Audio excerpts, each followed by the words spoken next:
మీరు చెప్పారు కదా అనస్థీషియా అంటే బీపీ లెవెల్స్ అన్ని చూడాలని. సో బీపీ ఒకవేళ హై బీపీ ఉంటుంది కొంతమందికి, అలాంటి వాళ్ళకి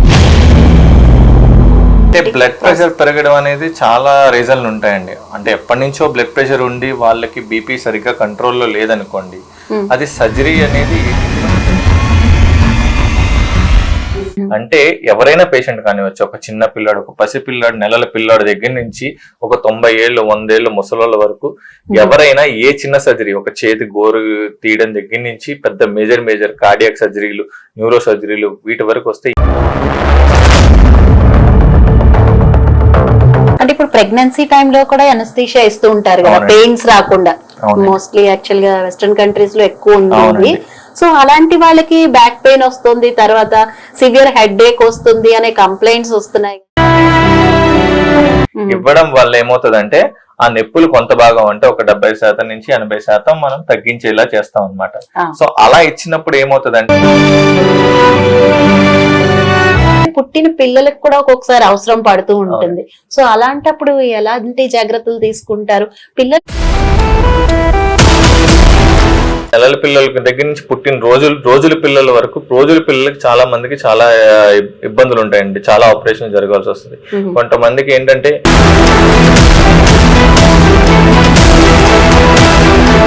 అంటే ఇవాళ రేపు చాలా మందికి హార్ట్ ప్రాబ్లమ్స్ కూడా ఎక్కువగా ఉన్నాయి. అంటే ఎక్కడ చూసినా హార్ట్ స్ట్రోక్స్ వస్తున్నాయి. సో అలాంటి వాళ్ళకి చాలా సర్జరీస్ కూడా పడుతున్నాయి. సో అలాంటప్పుడు ఎలా పేషెంట్స్ కి అయితే చాలా మంది అన్ని డాక్టర్స్ తెలుస్తారు నార్మల్ గా, బట్ అనస్థీషియన్ అనేసరికి సర్జరీ రూమ్ లోకి వెళ్లే వరకు కూడా దాని గురించి వాళ్ళకి అంత అవగాహన ఉండదు. అంటే ఇవాళ రేపు ఉంటుంది కానీ చాలా మందికి అయితే ఉండదు. సో అలాంటి అనేది మీరు చాలా సీరియస్ గా తీసుకోవాల్సిన విషయం సర్జరీ అప్పుడు. సో మీరు ఎటువంటి సర్జరీకి వెళ్తున్నా మీరు రెగ్యులర్ గా ఎలా అయితే హెల్త్ చెకప్ లాంటివి చేయించుకుంటారో, మీరు చేయించుకునే హెల్త్ చెకప్లు అంటే మీరు నార్మల్ గా మీరు రొటీన్ వర్క్ చేసుకుంటున్నప్పుడు హెల్త్ చెకప్లు చేయించుకోవడం వేరు.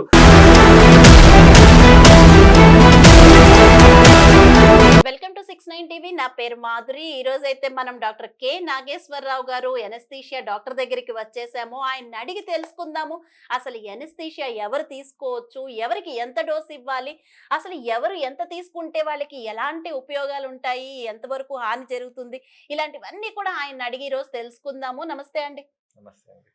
సార్ ముందుగా చెప్పండి, అనస్థీషియన్ రోల్ ఏంటి అసలు? అనస్థెటిస్ట్ అనే ఆయన యాక్చువల్లీ ఏంటంటే అండి, ఇంతకు ముందు యాక్చువల్లీ మనకి 1800 1900 ఆ టైంలో యూజువల్ గా అనస్థీషియా అనేది ఇవ్వడం అనేది పెద్దగా లేదు మనకి. ఆ తర్వాత పోను ఏమైందంటే చాలా నొప్పితో జనాలందరూ సర్జరీ చేయించుకునే వాళ్ళు.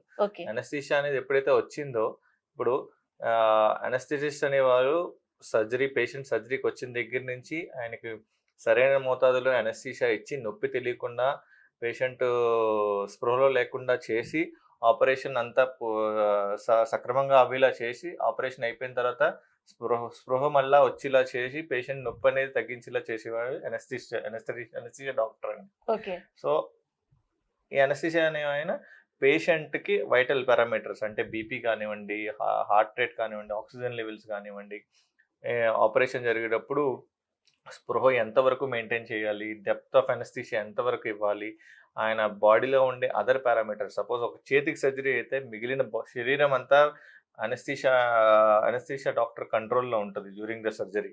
అలాగే ఏమైనా టైప్స్ ఆఫ్ అనస్థీషియాలు ఉంటాయి. వాటిలో జనరల్ అనస్థీషియా ఇచ్చినప్పుడు పేషెంట్ ఆక్సిజన్ లెవెల్స్ ఎంతవరకు మెయింటైన్ చేయాలి, ఊపిరితిత్తుల్లో వెంటిలేషన్ ఎలా చేయాలి, ఇవన్నీ కూడా అనస్థీషియా డాక్టర్ చూసుకుంటారు. సో అనస్థీషియా అనేది చాలా ఇంపార్టెంట్ అండి సర్జరీకి వచ్చినప్పుడు. మీరు చెప్పారు కదా అనస్థీషియా అంటే బీపీ లెవెల్స్ అన్ని చూడాలని. సో బీపీ ఒకవేళ హై బీపీ ఉంటుంది కొంతమందికి, అలాంటి వాళ్ళకి అనస్థీషియా ఎప్పుడు ఎలా ఇస్తారు? అంటే బీపీ తగ్గించాలా ముందు? అంటే బ్లడ్ ప్రెషర్ పెరగడం అనేది చాలా రీజన్లు ఉంటాయండి. అంటే ఎప్పటి నుంచో బ్లడ్ ప్రెషర్ ఉండి వాళ్ళకి బీపీ సరిగ్గా కంట్రోల్లో లేదనుకోండి, ఉమ్, అది సర్జరీ అనేది ఎటువంటి సర్జరీ అనే దాని మీద డిపెండ్ అయి ఉంటుంది. ఓకే.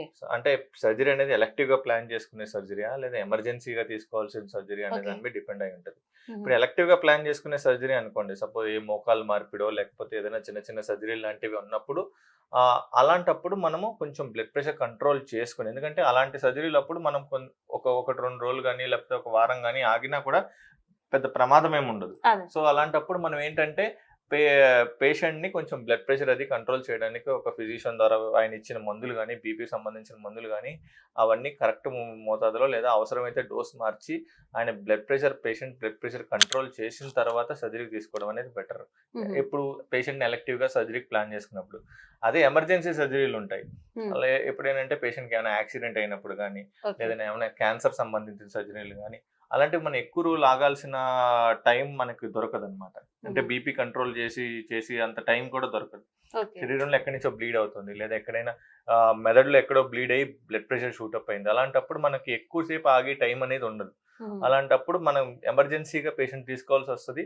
అప్పుడు అనస్థీషియా ఇచ్చినప్పుడే మా మందుల ద్వారా పేషెంట్‌ని బ్లడ్ ప్రెషర్ కంట్రోల్ చేయడానికి మేము ప్రయత్నిస్తూ ఉంటాం. ఓకే. అంటే ప్రీ అనస్థీషియా చెకప్ కి అయితే ఎప్పుడు వెళ్ళాలి అంటారు అసలు?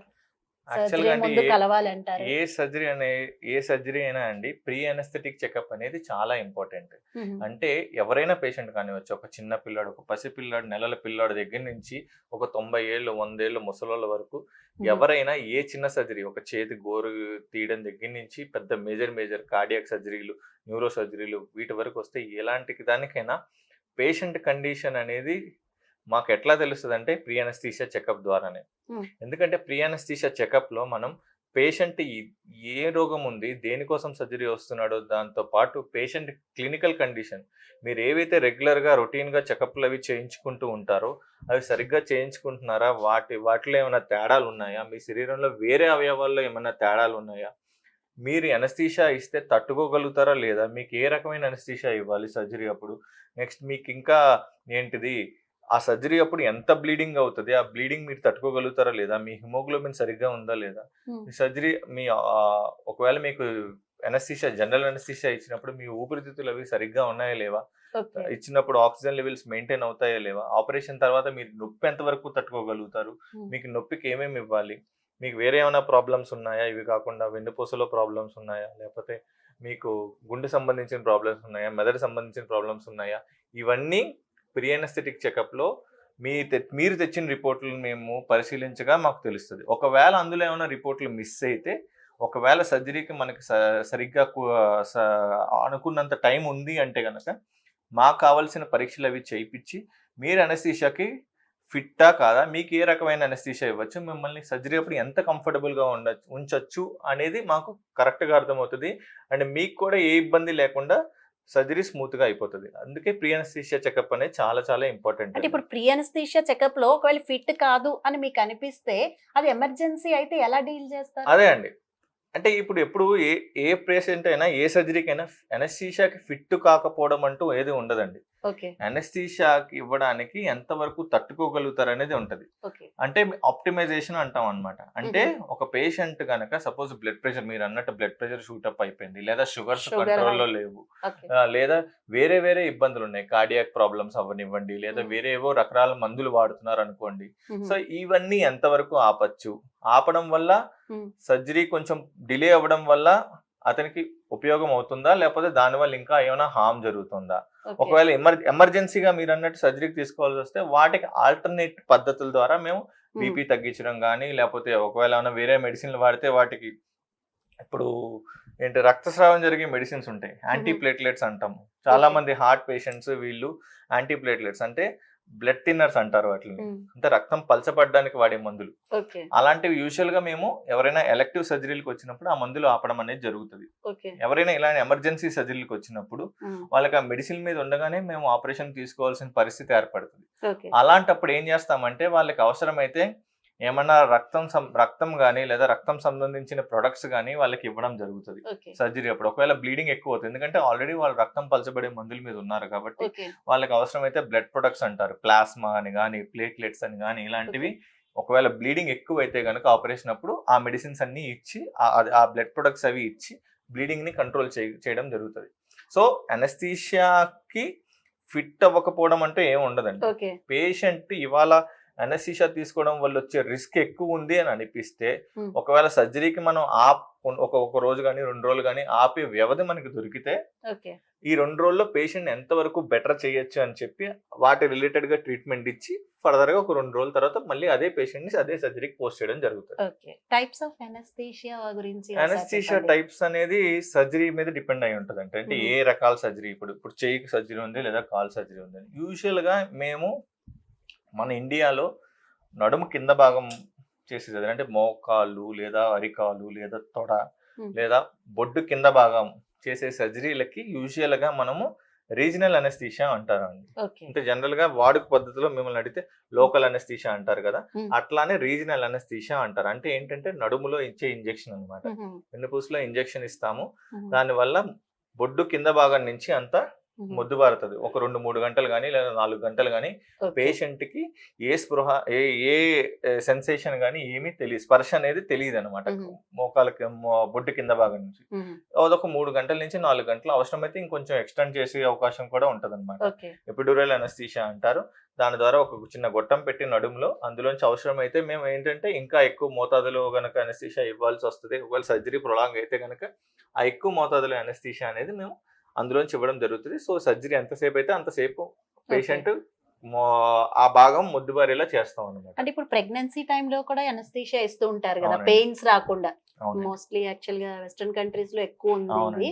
సో అలాంటి వాళ్ళకి బ్యాక్ పెయిన్ వస్తుంది, తర్వాత సివియర్ హెడ్ ఏక్ వస్తుంది అనే కంప్లైంట్స్ వస్తున్నాయి కదా, ఇది దేని వల్ల అంటారు? ఇప్పుడు మనం ఏదైతే ఇస్తామో అండి, వెన్నులో ఇచ్చే ఇంజెక్షన్ ఇది ప్రెగ్నెన్సీలో లేబర్ అనల్జీసియా అంటారండి. అంటే ఓకే. పురిటి నొప్పులు ఏవైతే వస్తాయో, ఉమ్. ప్రసవం అది. అప్పుడు నొప్పులు ఏవైతే వస్తాయో ఆ నొప్పులు అవి రాకుండా ఉండడం కోసం అని చెప్పి నడుముకి ఒక ఇంజెక్షన్ ఇస్తాం. ఉమ్. ఇవ్వడం వల్ల ఏమవుతుందంటే ఆ నొప్పులు కొంత భాగం అంటే ఒక 70% నుంచి 80% మనం తగ్గించేలా చేస్తాం అన్నమాట. ఆ. సో అలా ఇచ్చినప్పుడు ఏమవుతుందంటే వెస్టర్న్ కంట్రీస్ లోనే కాదండి, మన ఇండియాలో ఇండియాలో కూడా కూడా చాలా. ఆల్మోస్ట్ చాలా అవునా? హాస్పిటల్స్ లో మనం ఇప్పుడు రైట్ నౌ వీఆర్ ప్రాక్టీసింగ్ అండి ఇది అవును. ఆల్మోస్ట్. ఉమ్. ఒక 100 డెలివరీలు అయితే అందులో 90 మంది దగ్గరికి తీసుకుంటున్నారు ఇప్పుడు. అవును. సో ఇండియాలో కూడా. మనకేంటంటే ఇది ఇవ్వడం వల్ల యూజువల్ గా లేబర్ అనల్జీసియా ఇచ్చినప్పుడు హెడేక్ రావడం అనేది చాలా చాలా చాలా తక్కువ అండి. ఒక ఉహు. Less than 1%. ఓకే.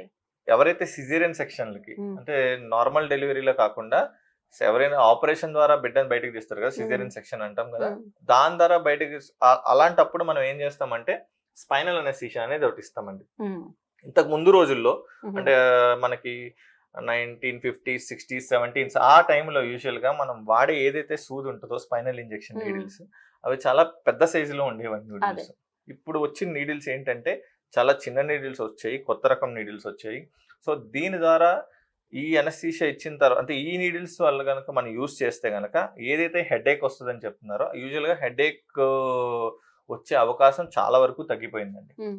హెడేక్ వస్తుంది యూజువల్గా ఎవరైతే యంగ్ పేషెంట్స్ ఉంటారు, అంటే ఇప్పుడు ఈ డెలివరీ కోసం వచ్చిన వాళ్ళే కాదు, ఉమ్. ఎవరైతే యంగ్ పేషెంట్స్ ఎవరైతే అదే. వస్తారో సర్జరీల కోసం అని ఉమ్. చెప్పి వాళ్ళకి అనస్థీషియా ఇచ్చినప్పుడు కొద్దిపాటి హెడేక్ వస్తుంది అని అంటారు. కాకపోతే మనం వాడే ఏవైతే నీడిల్స్ వాడతామో ఆ నీడిల్స్ కనుక చిన్న సైజులో వాడినప్పుడు ఓకే. హెడేక్ వచ్చే ఛాన్సెస్ చాలా వరకు తగ్గిపోతాయండి. ఓకే. ఒకవేళ అలా అయినా కూడా హెడేక్ వచ్చిందే అనుకోండి సపోజ్ ఉమ్. ఈ అనస్థీషియా ఇచ్చిన తర్వాత, యూజువల్ గా ఫస్ట్ రోజు లేదా ఫస్ట్ రోజు మీకు ఏ ప్రాబ్లం ఉండదు. ఉమ్. 24 గంటలు గడిచిన తర్వాతే హెడేక్ రావడం అనేది జరుగుతుంది యూజువల్ గా. ఓకే. వాళ్ళు వచ్చినా కూడా 1 లేక 2 రోజులు ఉంటుంది ఈ హెడేక్.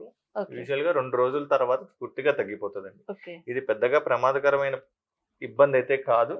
సో భయపడాల్సిన అవసరం లేదండి ఇది. ఓకే. సో దీనికంతా కన్జర్వేటివ్ మేనేజ్మెంటే ఉంటుందండి. దీనికి స్పెసిఫిక్ గా మందులు ఇవ్వాలని కానీ ఇవి కానీ వాళ్ళకి తగినంత హైడ్రేషన్ అది మెయింటైన్ చేస్తూ వాటర్ అది మంచిగా తీసుకోవడం, లిక్విడ్స్ బాగా తీసుకోవడము, బెడ్ రెస్ట్ ఒక రోజు కుదిరితే బెడ్ రెస్ట్ తీసుకోవడం, ఓకే. ఎక్కువ నడవకుండా బెడ్ రెస్ట్ తీసుకుంటే 1 లేక 2 రోజుల్లో యూజువల్ గా సెటిల్ అయిపోతాయండి.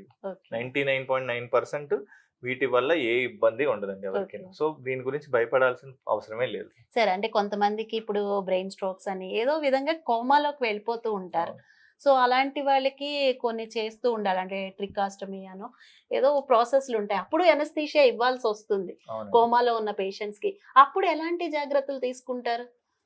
ఇప్పుడు కోమాలో ఉన్న పేషెంట్లకు వచ్చేసండి, ఇప్పుడు మేము ఎనస్థీషియా ఇచ్చినప్పుడే మేము ఆల్రెడీ చెప్పాను కదండి, ప్రీ ఎనస్థీషియా చెకప్‌లోనే మేము పేషెంట్ కండిషన్ ఏదైతే ఉందో అది చూసుకుంటూ ఉంటాం. ఓకే. జీసీఎస్ అంటామండి ఆహా! పేషెంట్‌కి. గ్లాస్కో కోమా స్కేల్ అని అంటాం. అంటే ఓకే. దాని ద్వారా పేషెంట్ స్పృహ ఎలా ఉందో మేము స్కేలింగ్ ద్వారా దాన్ని ఆహా! జడ్జ్ ఇచ్చే స్కోరింగ్ చేస్తూ ఉంటాం అన్నమాట. ఓకే. ఇలా చేసినప్పుడు ఏమవుతదంటే పేషెంట్ గనుక మీరన్నట్టు కోమాలోనే ఉన్నారనుకోండి, హ్మ్. అయినా కూడా మెదడు యాక్టివిటీ ఏదైతే ఉందో అది కంటిన్యూ అవుతూ ఉంటది ఓకే. కొంతమందికి.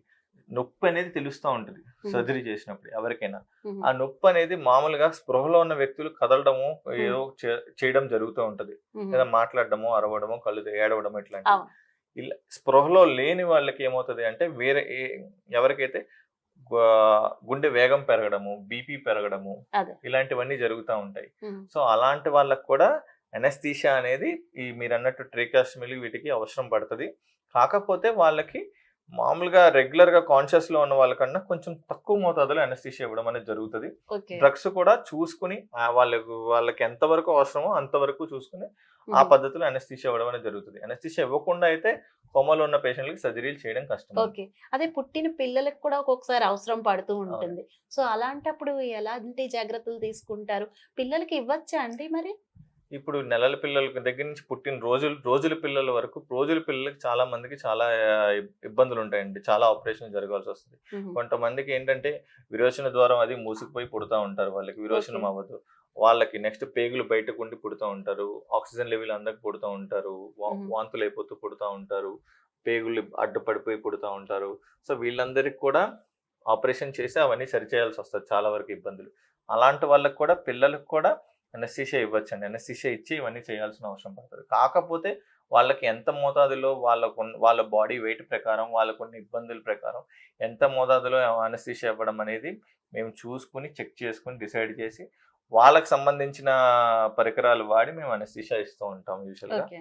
కాకపోతే ఏంటంటే అనస్థీషియా ఇచ్చిన తర్వాత నెలల పిల్లలకి ఏమవుతది అంటే శ్వాస తీసుకునే ఇబ్బంది అది ఏదైతే ఉంటదో హ్మ్. అది అనస్థీషియా ఇచ్చిన తర్వాత అనస్థీషియా నుంచి బయటికి తీసుకొచ్చేటప్పుడు కొంచెం ఆ ఇబ్బంది అనేది కొంచెం ఎక్కువ ఉంటది హ్మ్. పెద్దవాళ్ళతో పోలిస్తే. అదే. కాకపోతే అవి మేము కొంతవరకు తగిన జాగ్రత్తలు తీసుకోవడం వల్ల అవి మాక్సిమం మేము కరెక్ట్ చేయగలుగుతాం యూజువల్‌గా. ఓకే. సో, దీనివల్ల పెద్ద భయపడాల్సిన ఇబ్బందేం లేదండి. ఇవాళ రేపట్లో అనస్థీషియా చాలా వరకు బెటర్ అయింది. హ్మ్. సో, మనకి చాలా కొత్త ప్రొసీజర్స్ వచ్చాయి. కొత్త ఎక్విప్‌మెంట్స్ వచ్చాయి. సో, దాని ద్వారా రోజుల పిల్లలకైనా, ఎవరికైనా చాలా సేఫ్‌గా అనస్థీషియా ఇచ్చి బయటికి తీసుకురాగలుగుతాం. అంటే ఇవాళ రేపు చాలా మందికి హార్ట్ ప్రాబ్లమ్స్ కూడా ఎక్కువగా ఉన్నాయి. అంటే ఎక్కడ అవునండి. చూసినా హార్ట్ స్ట్రోక్స్ వస్తున్నాయి. సో, అవునండి. అలాంటి వాళ్ళకి చాలా సర్జరీస్ కూడా పడుతున్నాయి. సో, అవునండి. అలాంటప్పుడు ఎలా అండి ఇది?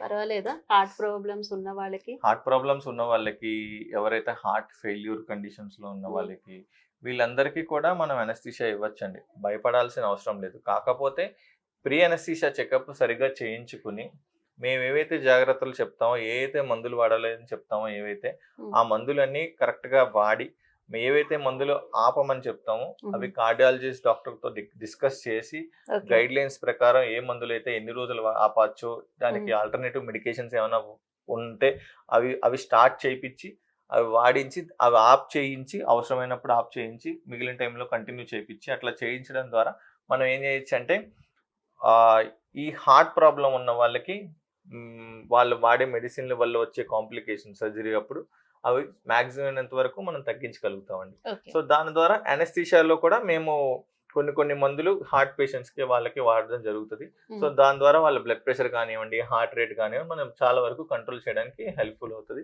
ఓకే. సో, భయపడాల్సిన అవసరం లేదండి. వాళ్ళకి కూడా తగిన జాగ్రత్తల ద్వారా మనం అనస్థీషియా ఓకే. ఇవ్వగలుగుతాం. Problem okay. ఏముండదు. యాక్చువల్‌గా పేషెంట్స్‌కైతే చాలా మంది అన్ని డాక్టర్స్ తెలుస్తారు నార్మల్‌గా. బట్ అనస్థీషియన్ అనేసరికి సర్జరీ రూమ్‌లోకెళ్ళే వరకు కూడా దాని గురించి వాళ్ళకంత అవునండి. అవగాహన ఉండదు. అవునండి. అంటే ఇవాళ రేపు ఉంటుంది గానీ చాలా మందికైతే ఉండదు. సో, అవునండి. అలాంటి వాళ్ళకి అవగాహన కల్పించడానికి మీరు ముందు ఏం చెప్తారు?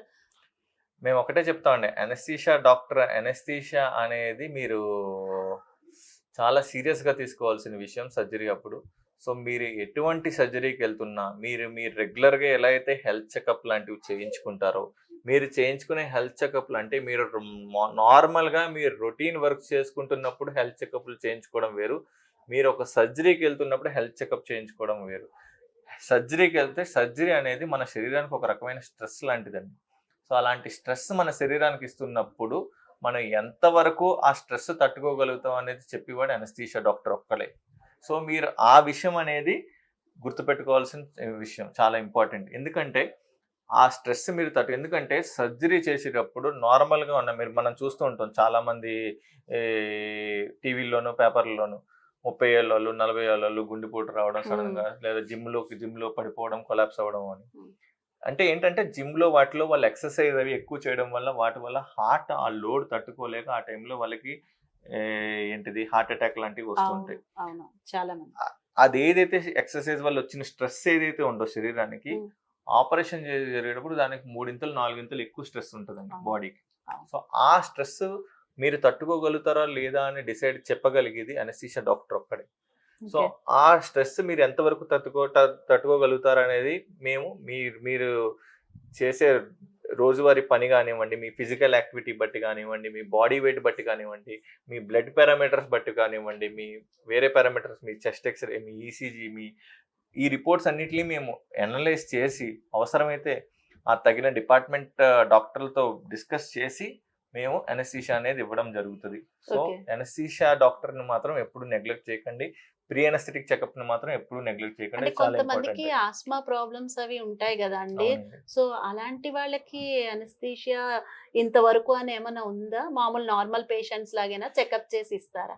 ఏదైనా అంతే అండి. ఇప్పుడు డిఫరెంట్ ప్రాబ్లమ్స్ ఉంటాయి. రకరకాల రోగాలకి రకరకాల మందులు ఉన్నట్టు ఇప్పుడు ఏ రోగంతో వచ్చిన వాళ్ళకి ఫేవరబుల్ గా ఏవైతే మందులు వాడచ్చో, మా మందుల్లో చాలా రకాలు ఉంటాయి. అనస్థీషియా మందుల్లో వాళ్ళకి ఏ మందులు వాడితే బెటర్ గా ఉంటాయి, ఏ మందులు వాడితే ఆస్తమా ట్రిగ్గర్ అవ్వకుండా ఉంటది, ఏ మందులు వాడితే ఆస్తమా ట్రిగ్గర్ అవుతుంది చూసుకుని అసెస్ చేసుకుని వాళ్ళ కండిషన్ ఎలా ఉంది, ఆపరేషన్ ప్రస్తుతానికి చేసుకోవచ్చా మనం ప్రాబ్లం లేకుండా, లేదా కొన్ని రోజులు ఆగి కొంచెం ఆస్తమా కంట్రోల్ అయ్యాక చేయొచ్చా అనేది చూసి, ఏ సర్జరీకి వెళ్తున్నారు అనేది కూడా చూసి దాన్ని బట్టి మేము అసెస్ చేసుకుని ఇస్తామండి. సో ప్రతిదానికి ఒకటే సొల్యూషన్ అండి, అనస్థీషియా చెకప్ మాత్రం మీరు చేయించుకోండి తప్పకుండా, ఏ సర్జరీకి వెళ్ళినాను.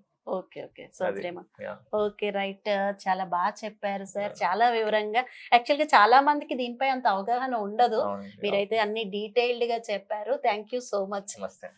ఓకే వ్యూయర్స్, చూశారు కదా డాక్టర్ నాగేశ్వరరావు గారు అనస్థీషియా ప్రాబ్లమ్స్ గురించి, అసలు ఏమేమి టైప్స్ ఉన్నాయి అన్ని కూడా మనకి చాలా డీటెయిల్డ్ గా చెప్పారు. మీకు కనుక ఇలాంటి వీడియోస్ మరిన్ని కావాలనుకుంటే మా ఛానల్ ని సబ్స్క్రైబ్ చేసుకొని ఈ వీడియోని అందరికీ షేర్ చేసి, లైక్ చేసి, కామెంట్ చేయడం మాత్రం మర్చిపోకండి.